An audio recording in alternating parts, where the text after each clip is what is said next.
आज रामनवमी निमित्तानं गोंदिया शहरातील रामनगर येथे राहणाऱ्या 12वीमध्ये शिकणाऱ्या प्रणव जागळे याने 6 फुटाची हनुमानांची रांगोळी तयार केली। ही रांगोळी तयार करायला 3 ते 4 दिवस लागले असल्याचं रांगोळीकार प्रणय यांना सांगितलं। तर ही रांगोळी पाहायला परिसरातील लोक येत असल्यानं रांगोळीचं कौतुक लोकांकडून करण्यात येत आहे।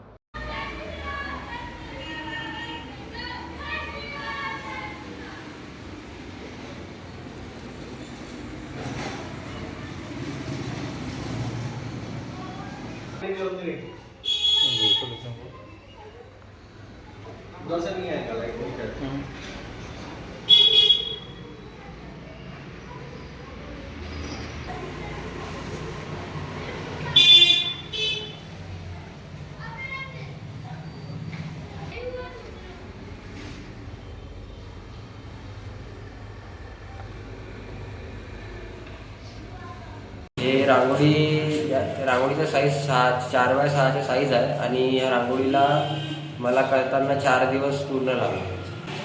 उद्देश असा होता की हा माझ्या पर्सनल प्रमोशनसाठी आणि माझ्या आर्टवर्क आणि माझी प्रॅक्टिस एकदाची होऊन जाईल त्यासाठी आणि रामनवमीच्या उपलक्षासाठी ही रांगोळी केली। न्यूज रिपोर्टर चेतन समरीत, आज 24 तास, गोंदिया।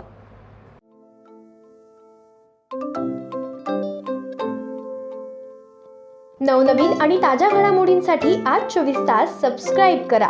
त्याचबरोबर बेल आयकॉनवर क्लिक करा आणि मिळवा आमच्या बातम्यांच्या नोटिफिकेशन्स। तसेच आज 24 तासची प्रत्येक बातमी आपल्याला कशी वाटली हे कळवा, लाईक करून, कमेंट करून आणि आमच्या बातम्या शेअर सुद्धा करा।